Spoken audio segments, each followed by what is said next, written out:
Hello दोस्तों, मैं आज आप लोगों के सामने आदर्श विरोध फर्स्ट सेमेस्टर बीबीए की पुस्तक कथा परचम में मुंशी प्रेमचंद का है जो आदर्श विरोध है उसके बारे में बताने जा रही हूँ। तो सबसे पहले हम लेखक का परिचय जान लेते हैं। मुंशी प्रेमचंद जी का जन्म 31 जुलाई 1880 को हुआ था और उनका जो निधन है 8 अक्टूबर 1936 को हुआ था। तो उनका जन्म स्थान है वाराणसी के पास लम्ही एक गांव है, वहाँ पे हुआ था। और उनका नाम असली नाम जो है धनपत राय था, बट वो नवाब राय नाम से सबसे पहले उर्दू में उन्होंने लिखना शुरू किया था। और उनकी मतलब बहुत ज़्यादा प्रसिद्ध पुस्तकें हैं, गबन है, गोदान है, रंगभूमि निर्मला एक्सेट्रा है आदि हैं। चलिए हम आपको आदर्श विद्रोह की कहानी के बारे में लेके चलते हैं। यहाँ पे मुंशी प्रेमचंद जी दया कृष्ण और उनके बारे में बता रहे हैं कि दया कृष्ण लखनऊ के प्रसिद्ध बैरिस्टर थे। उनके 2 बच्चे थे, मनोरमा लड़की का नाम था और बालकृष्ण लड़के का नाम था। उनकी पत्नी का नाम राजेश्वरी था। बट दया कृष्ण का स्वप्न था कि वो मतलब जो अंग्रेजों की कार्यकारिणी सभा है उसके मेंबर बन जाए, और उनका ये जो सपना है पूरा हो जाता है। वो कार्यकारिणी सभा के मेंबर चुन लिए जाते हैं। अब इसके बाद क्या होता है कि उनके पैर इसके कारण से जब उनका सपना पूरा हो जाता है तो उनके पैर जमीन पर नहीं टिकते हैं। उनके मेंबर बनने से सारे जगह में खुशियां मनाई जा रही होती है और अंग्रेज अधिकारी भी उन्हें अपने हाथों हाथ लिए रहते हैं। दया कृष्ण एक उदार राजनीति में कुशल और प्रजा के सेवक थे और हमेशा सार्वजनिक कार्यों में व्यस्त रहते थे। उनके जैसा प्रजा का हितैषी कोई भी ना था। उनके मेंबर बनने पर सभी लोग बहुत सी टीकाएं करने लगे थे। एक दल कहता था कि गवर्नमेंट को हम बधाई नहीं दे सकते, तो दूसरा कहता कि यह सरकार की उदारता है, तो तीसरा कहता राष्ट्र का एक और स्तंभ गिर गया। शाम के समय केसर पार्क में लिबरल लोगों की ओर से मेहता को एक पार्टी दी गई थी। सभी लोग एकत्र हुए। सभापति ने जब भाषण दिया कि आपका अधिकार प्रजा के लिए हितकर एवं उन कुछ धाराओं में बदलाव लाने के लिए होगा। अब उसके बाद आगे जब सभापति जी का भाषण समाप्त होता है तब क्या होते हैं कि मेहता उनके भाषण के उत्तर में अपने जो विचार है व्यक्त कर रहे हैं। उनके ये कहते हैं कि राष्ट्र का कानून जो होता है वर्तमान की स्थिति के अधीन होते हैं।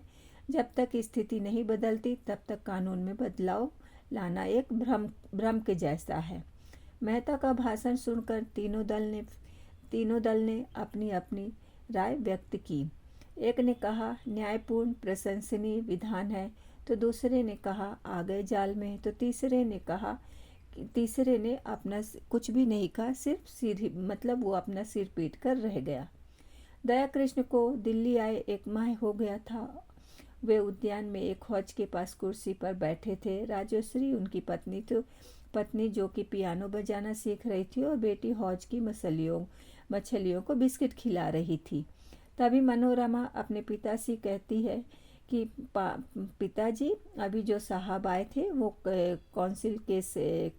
सभी काउंसिल के नीचे या वायसराय के नीचे हैं सैनिक। तो उनके पापा कहते हैं कि बेटा काउंसिल के सैनिक मेंबर है और सभी जो होते हैं वायसराय के नीचे होते हैं।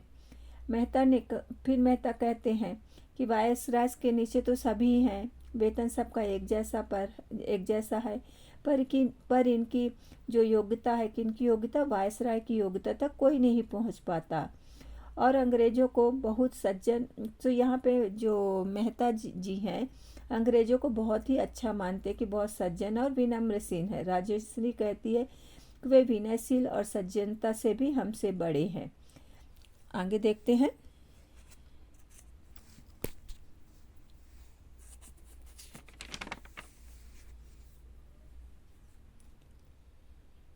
मेहता कहते हैं कि ऐसे मनुष्य उन्होंने नहीं देखे हैं जो शिष्ट, निष्कपट और गुणग्राही हो। मेहता को अफसोस है कि अभी तक वह इनसे दूर क्यों रहा।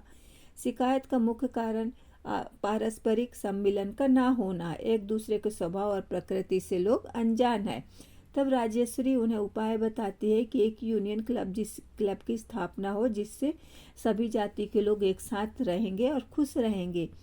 तो करीब 7 बजे मेहता को व्यवसाय मंडल के जलसे में जाना होता है। वे सोचते हैं कि हिंदुस्तानी मेंबर मतलब वो हिंदुस्तानी के बारे में सोच रहे होते कि हिंदुस्तानी मेंबर सोच रहे हैं कि उनका कोई भी एक व्यक्ति अगर काउंसिल में मेंबर चला जाता है तो जब चाहे तो अपनी मर्जी से शासन की नीति को बदल सकता है। वो ये नहीं सोचते हैं कि मेंबर को भी किसी के अंदर काम करना पड़ता है। तो राजेश्वरी अपने पति से कहती है कि यह दुनिया की रीति है, जो लोग उनके होते हैं उसी से आशा की जाती है। मेहता कहते हैं कि यदि पूरे मेंबर हिंदुस्तानी होंगे तब भी नई नीति का उद्घाटन नहीं कर सकते। वे भूलते हैं कि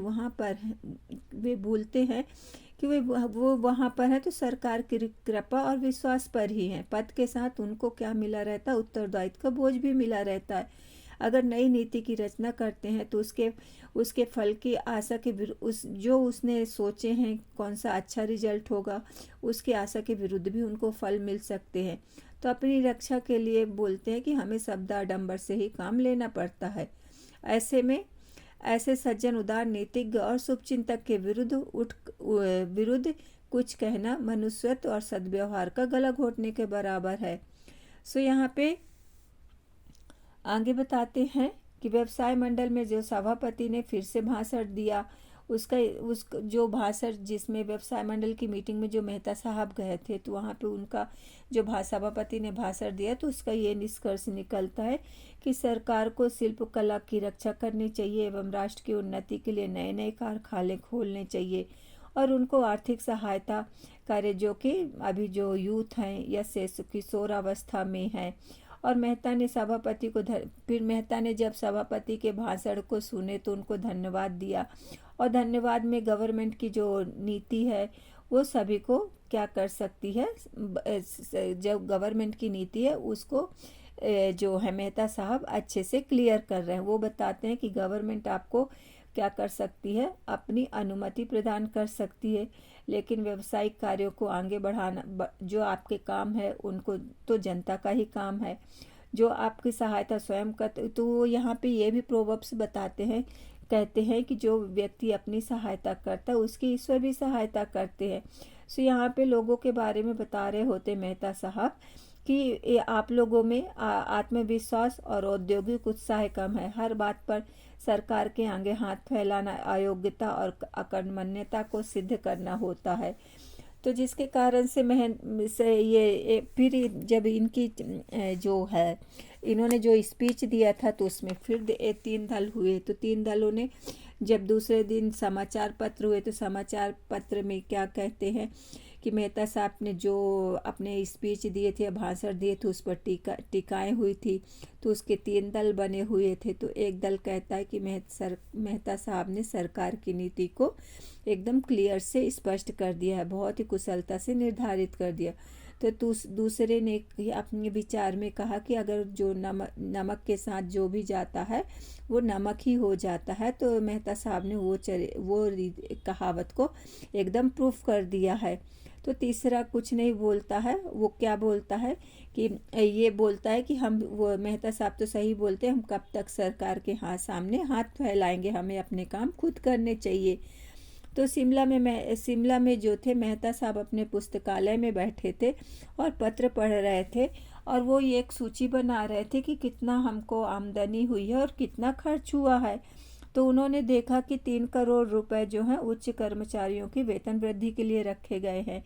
सैनिक व्यय के लिए 20 करोड़ रुपए पहले से रखे गए हैं, जो कि सैनिक की जो हमारे देश में पहले से ही ज़्यादा है। तो वो अपनी पत्नी से बोलती कि मैं इन सब चीज़ों की कैसी अनुमति दे दूँ, अगर मैं इसका विरोध करता हूँ तो काउंसिल मुझ पर उंगलियां उठाने लगती है। तो पत्नी उन्हें थोड़ा सा सपोर्ट करती है। राजेश्वरी जी बोलती है कि अगर तुम्हारे हिसाब से ये अच्छा नहीं है तो तुम डर कर क्या सच्चाई का साथ नहीं दोगे। तो उसी समय जब पत्नी से बात कर रहे होते हैं तो राजा भद्र बहादुर सिंह आते हैं, जो कि शिवराजपुर की रियासत के थे। और उनकी पत्नी राजश्री बोलती है कि शिवराजपुर के राजा जो भद्र बहादुर सिंह, उनकी वार्षिक आय कितनी होगी। तो वहाँ पे मेहता साहब बताते हैं कि उनकी वार्षिक आय 15 लाख रुपए लाख होगी और वो एक इंडिपेंडेंट राज है, स्वतंत्र राज है। तब राजेश्वरी कहती है कि शायद राजा साहब जो है मनोरमा की तरफ देख रहे हैं, उनको शायद हमारी लड़की पसंद है और मनोरमा भी शायद राजा साहब से प्रेम करती है। अगर दोनों के संबंध के बारे में हो जाए तो अच्छा है। तब यहाँ पे मेहता जी कहते हैं कि अगर इन दोनों का संबंध अच्छा हो जाएगा तो अच्छा हो जाएगा, ठीक है ना। तो उसी समय क्या कहते हैं, अर्थ सचिव मिस्टर काक आते हैं। तो मिस्टर काक जैसे ही आते हैं तो किसको बधाई देते हैं, मेहता साहब से हाथ मिलाते हैं और किसको बधाई देते हैं, मेहता साहब को।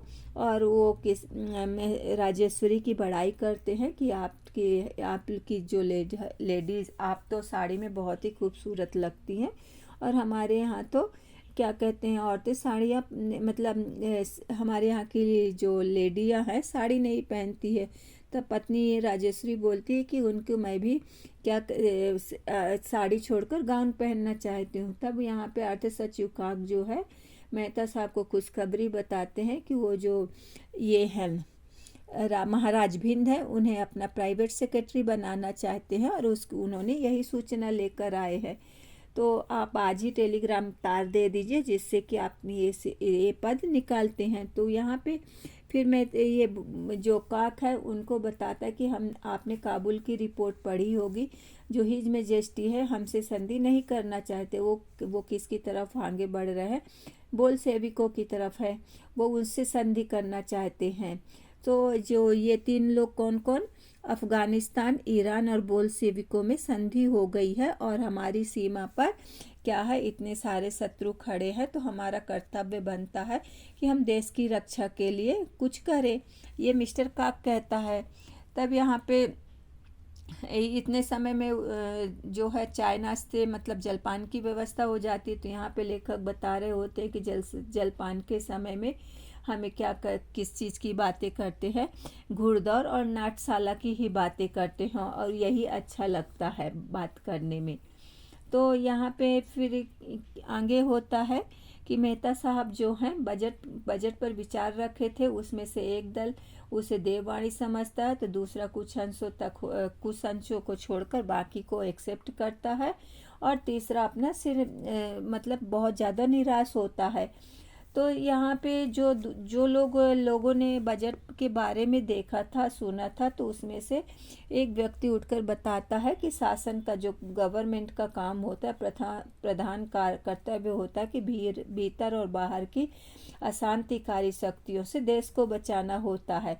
शिक्षा हो गई, चिकित्सा हो गई, उद्योग हो गया, व्यवसाय हो गया, ये इनकी सेकेंडरी हो गई। प्राइमरी हमारा कर्तव्य क्या है कि हमारे देश में जो अशांतिकारी शक्ति है उससे हमको बचाना है, मतलब उसकी रक्षा करना है।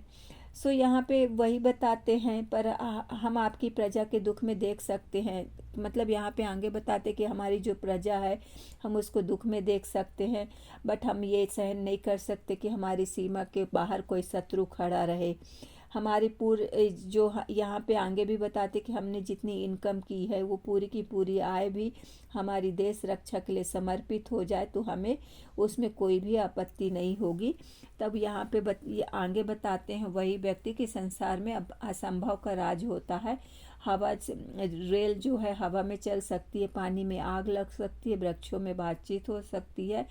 और बट यहाँ पे लेखक बताते हैं कि मैं ये नहीं बोलता हूँ कि आप लोगों को राजनीतिक ज्ञान मुझसे ज़्यादा है और हम संभावनाओं के, आप बोलेंगे कि राजनीति जो है संभावनाओं के पीछे नहीं भागती है, ठीक है ना। तो फिर यहाँ पे आगे बताते हैं कि यहाँ पे जो ये बोलते हैं कि अगर हम खाना खाते हैं तो अगर हम हेल्दी डाइट खाना खाएंगे तो हमें किसकी चीज़ की ज़रूरत नहीं पड़ेगी, औषधि लेने की ज़रूरत नहीं पड़ेगी।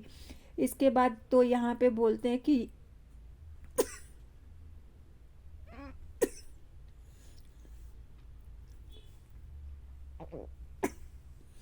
इसके बाद आगे बोलते हैं कि जो है वर्तमान और जो निकट की भविष्य की समस्याओं को हल करना ही होता है। यहाँ पे राजनीतिक का विचार है, बट यहाँ पे वो बताते हैं कि आपको यह पता होगा कि कोई भी ये जो यहाँ पे जो शिक्षित वर्ग है क्या हो गया, विलासप्रिय और साहसीन हो गया है, और स्वार्थ से भी हो गया, और देहात के लोग शांति प्रिय और ग्रह से भी हो गए। उनमें आत्मत्याग, जो पहले लोगों के अंदर आत्मत्याग थी, वो पुरखों की जो वीरता थी, वो सारी की सारी गायब हो गई है। उस लोग शांति से रहना चाहते हैं। और हम ये भी बता देना चाहते हैं कि किसी भी शत्रु को हम क्या कहते कि शत्रु को नहीं, किसी भी योद्धा को या किसी भी व्यक्ति को हम 2-4 वर्षों में युद्ध में पारंगत नहीं कर सकते हैं। तो यहाँ पे आगे का बता रहे हैं कि जेठ का महीना था और शिमला में मतलब अच्छा मौसम था, और मेहता जी को विलायती पत्र पढ़ने की आदत थी। तो उसी समय उनके बेटे बालकृष्ण का पत्र आया, तो उस पत्र को देखकर चौंक पड़े और उसमें जो लिखा था गुस्से से हो गए। तो पत्नी ने पूछा कि बेटे बाला का पत्र आया है, तो कब आ रहे हैं? तब उसके पति जो मेहता साहब है वो आगे बताते हैं कि आने के बारे में तो कुछ भी नहीं लिखा, बट पूरे पत्र में उसके हिसाब से मैं जाति का शत्रु, धूर्त, स्वार्थी, दुरात्मा हूँ। मैं तो उसे शांत प्रकृति और गंभीर, सुशील और सच्चरित्र, सिद्धांत प्रिय समझता था, बट उसने ऐसे पत्र लिखा जिससे शांति नहीं मिली। उसने मेरी स्पीच का भी विस्तार से वर्णन किया है।